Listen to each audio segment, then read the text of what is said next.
So I like that, but it reminds me of a story, Howard, and I'm going to Well, good. paraphrase. I'm glad you like it because it's big and it's important.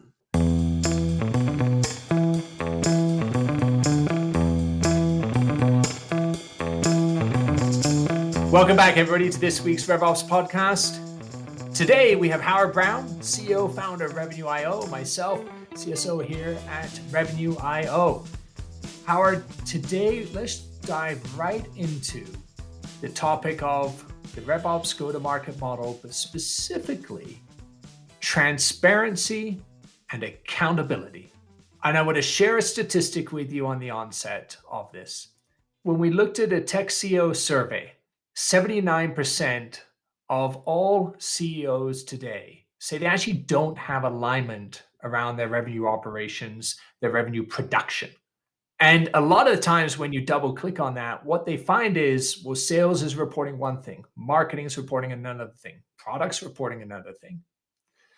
And it's creating it's a very difficult time to actually go, well, what's real in my business? And as we head into another quarter coming up, there's everybody's behind their board meetings, forecast meetings, and everything else going on. You're a three-time entrepreneur building businesses. How do we address this transparency and accountability problem from the board down? Well, I'm so glad you're bringing it up, and it's great to be here again with you, Alastair. We do happen to have our board meeting this week, Yep. which is always an exciting time at revenue.io. And look, in the past, sales, marketing, customer success teams have all relied on separate tech stacks and systems, CRM, spreadsheets, business intelligence, marketing automation, sales automation. And what does that do? It creates a huge disconnect in data. It also creates a huge disconnect in reporting. Nothing is more frustrating for a board than when your go to market team shows up and they're all reporting on their wonderful vanity metrics. We got X number of MQLs. We have this many opportunities. Great. But what's wrong with your sales? Because net, your revenue's not growing fast enough. And I think that problem that exists from company to company is a direct result of these outdated models and systems. Now it's really about transparency, data-driven collaboration to give that execution rigor so that boards, CEOs, growth teams all know what that predictable growth looks like, what it should look like, and hopefully the process then develops a faster sales cycle, more transparency, a team that's all working in the same direction. It's no longer about them versus us. It's us as a team working towards those same metrics. So I like that, but it reminds me of a story, Howard, and I'm going to Well, good. paraphrase. I'm glad you like it because it's big and it's important. It really is. And I'm going to put that in the first bucket of transparency and accountability from the boardroom to the front line, right? That's what you're talking about. Top down, bottoms up, whichever we want to look at it. Hey, where there's a problem, call a problem. Where there's a victory, call out the victory, right? Like it's good and bad. But here's the story it reminds me of. There's a Alan Mulally who served as president and chief executive officer at Ford Motor Company in around the 2006 2014 period, right? So for those that want to reminisce on history, remember we were in a massive economic downturn. We had Ford was months away from going bankrupt, and Alan was in there trying to create a very transparent, progressive, new business model at Ford.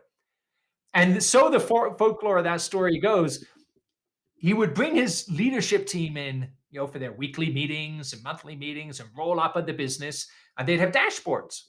And everybody's dashboards are always green. It's like, how can everything be so good when we're about to run out of money and the industry is collapsing? There's no way this is possible.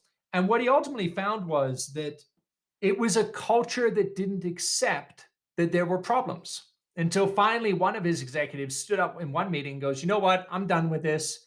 Here's the reality. And in their case, everything was red. And what the rest of the team watched for, the rest of that leadership team watched for was whether he got fired or not. whether he was actually there next week, because the forward culture had been, if you ever tell anything bad, there's no way you have a job tomorrow. Mm. And now they broke through that. The rest is history. He then, everybody saw that person didn't get fired. They came back the next week, and all of a sudden, everybody's dashboards were red. So he's going, well, at least I now have transparency on my business. We got a lot of stuff to fix, but the way they went. So they had that. Why do I share that story? Because when we say accountability and transparency, people want to be transparent. They want to give boards good information, but I think people, especially in Western cultures, we always want to paint a good picture. How do you paint a real picture? Not just a bad picture, but how do you actually convey with transparency, here is actually what's going on in my business so things can change? Well, that's certainly the goal, and certainly a challenge we all face. Look, I think it goes back again to, are we all aligned on the right KPIs? Are we aligned as a team on what we're trying to accomplish? Because if we're not, and we're all over the place as it relates to marketing, they're responsible for just leads or just webinars or just downloads or just events. And sales is responsible for revenue and opportunities, and customer success is responsible for retention and upsells, and support is NPS. That's not going to work, right? You all have to get to the table and agree revenue operations is here right now. What does that mean? That means we need to work together on our data, our processes, and our metrics, and align on what we're all trying to achieve as a team. So, what does that mean? That means we have to figure out the operating plan.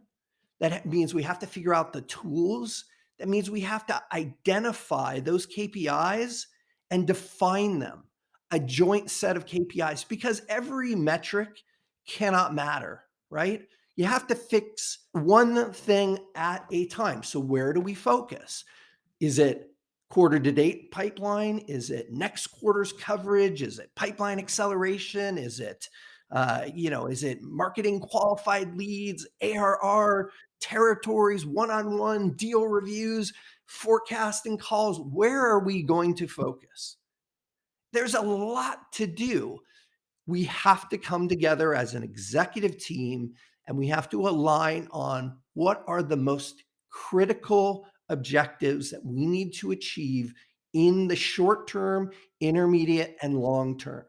And that means making some really tough choices, because somebody's not going to look good if their metrics, right, that are critical to making them look okay. We had a ton of webinar signups. Great, but it didn't really lead to any sales now, did it? Now, who's going to not look good in that case? Well, it's marketing. No, it's not. It's marketing, it's sales, it's retention, it's the entire organization. So I think it's really important to figure out what are the processes, what are the metrics, and what are the KPIs that we're going to prioritize by week, by month, by quarter. And I'm going to attempt to dumb that down into a simplistic statement for our listeners here, Howard. It's a shared source of truth. That's right. It is now looking here and saying, if my objective in the coming quarter and year, let's say in the world of software that we live in, right? You're often not going to see scale much under, 20%. We're shooting for 50, look for 100%. All right. People look for big growth numbers in the world of SaaS and technology and all of those things all the time. A shared source of truth of how do I create the revenue? How do I get there is key. Because if I go back to what you just said, is it pipeline, or is it forecasting? Is it execution? Is it near term? Is it long term deal execution? Or is it more top of the funnel we need? Or is it more marketing? Is it more? When you ask an organization, depending on who you ask, it's always yes. It's actually yes. They would say yes to all of it. That is exactly where people go wrong. You can't actually do all of it, but you can align to a single shared source of truth around common KPIs that drive the business. And I remember using this example when I was with Gartner. Your point on marketing is a great one. You often will see a lot of, and I don't mean to be offensive to our CMOs and heads of marketing listening out there, but you do tend to, it's an easy one to point to where you got a lot of vanity metrics. We often say, well, look, my marketing qualified leads, my MQLs, look, I drove them up this quarter. Great. But if the SDRs, our sales development reps or inside sales reps, aren't trained properly and aligned to what they are now taking to market, we're going to have a miss. Or if you're doing account based marketing to a sector, and that isn't a joint initiative with what's in sales with marketing, we're going to have a miss. Everybody can be busy, but busy without alignment and a single view of the truth always creates failure in a result. Hmm. Yeah, look, I think that the shared source of truth is a problem that exists everywhere. It just is.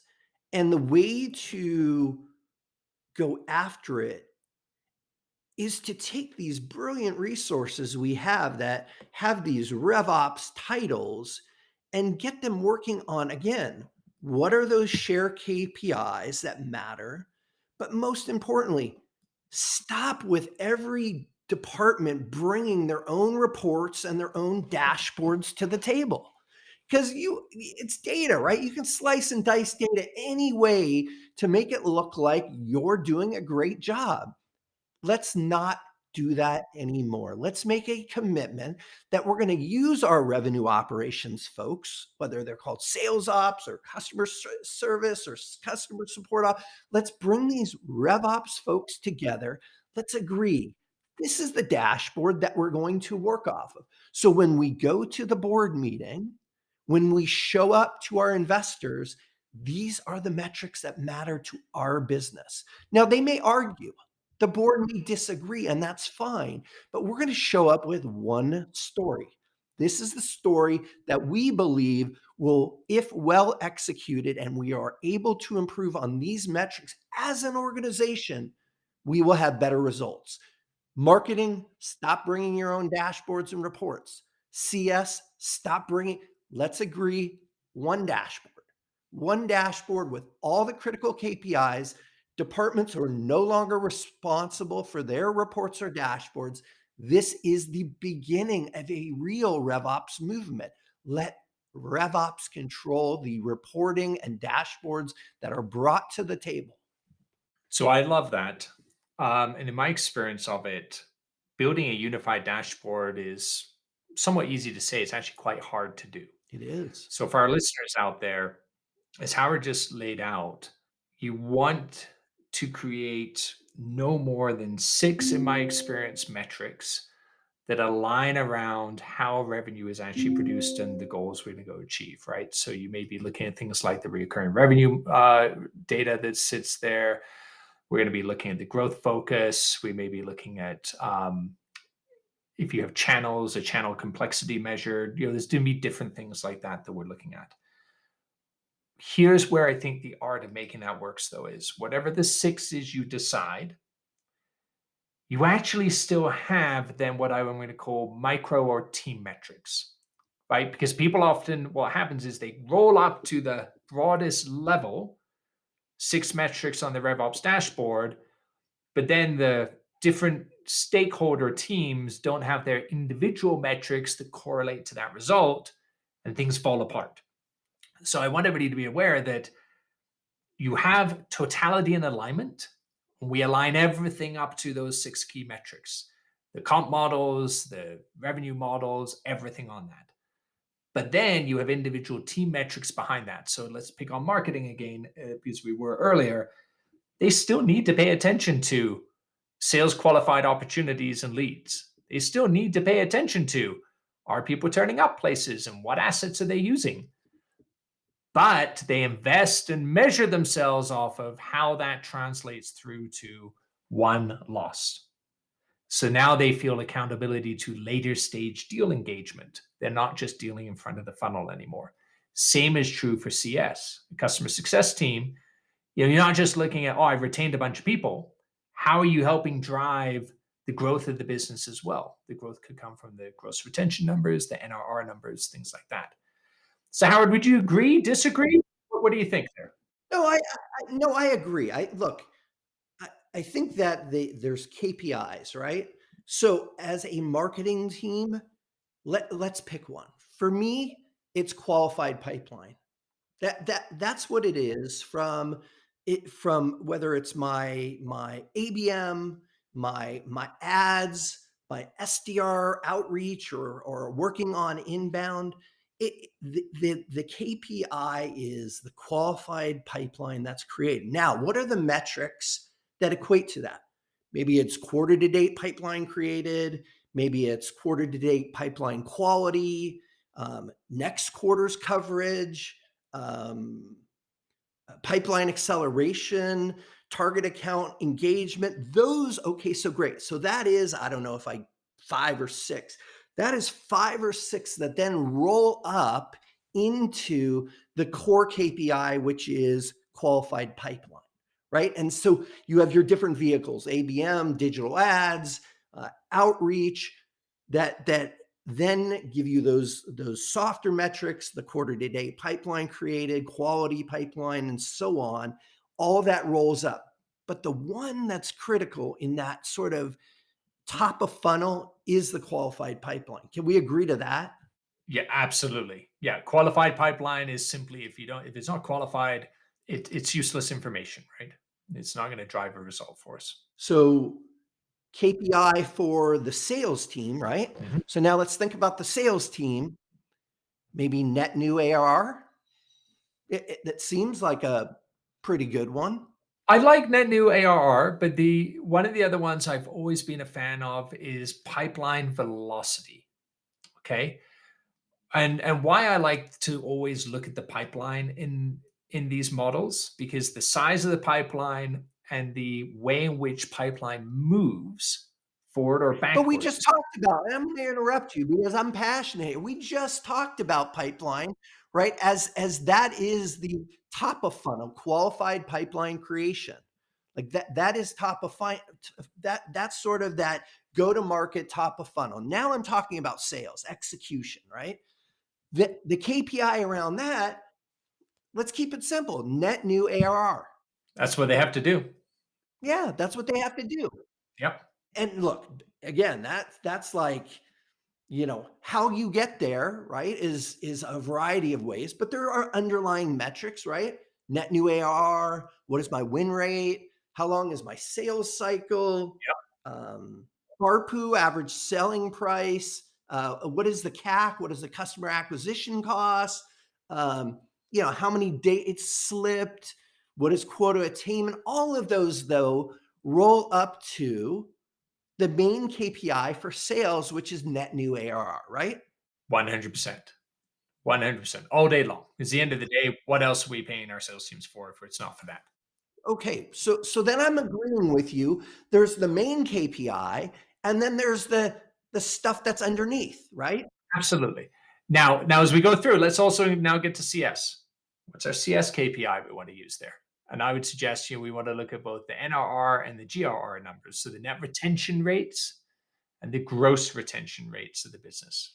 Agree? Disagree? What do you think? No, agree. I mean, since you dumbed down what I say, how about just renewal and expansion ARR, 100. right? And so that would be a top level KPI. And then, okay, let's think about the metrics underneath that, right? Oh, net dollar retention. I think that's good. Churn renewal rate, upsell, cross sell.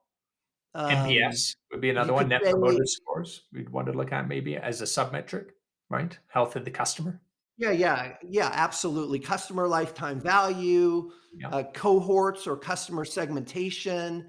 And then, there's a bunch of processes to get there, right? So now we have 3 different groups. We have the go to market top of funnel, that in this case I included SDRs and marketing. You have sales, that's responsible for new ARR, and then you have CS and support, which is really about renewal and expansion, right? Absolutely. All day long. And then tie it all together. Like it's a continuous loop, right? So the renewal and expansion is also where we want to then hunt and create new with marketing, right? So they are also looking at big accounts going, how do we drive that? It isn't just always somebody's never bought anything from me before. And likewise, so it's a full circle ecosystem all the way. All right, so we have a shared source of truth, Howard. We created our dashboard.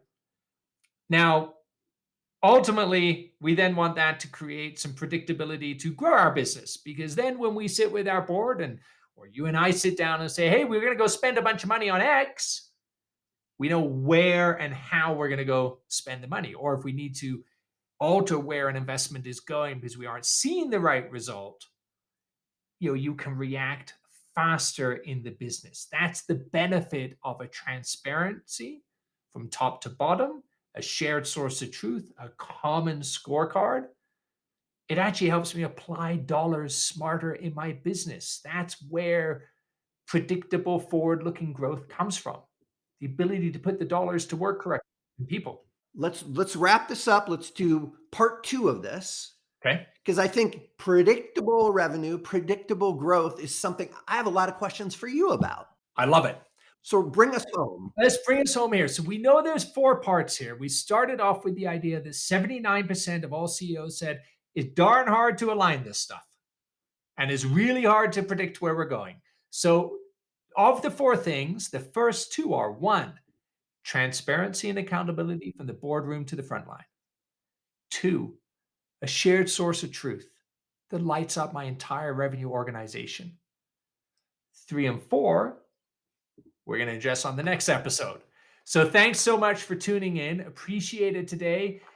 Do send us your likes and reviews. And then I have to read something here because our producer told me we now have a brand new call-in phone line, Howard, for people to actually talk with us and send in questions for you and I and our guests to respond to. So for those that are interested, please dial 323-540-4777. That's 323-540-4777. Connect with Howard, myself, and the team. Leave us your information and your question. Look forward to hearing from you. Tune in next week for part 2 of how we actually create a top-to-bottom transparent RevOps model. And predictability. I'm looking forward to your expertise around predictability. Absolutely. Thanks, everyone.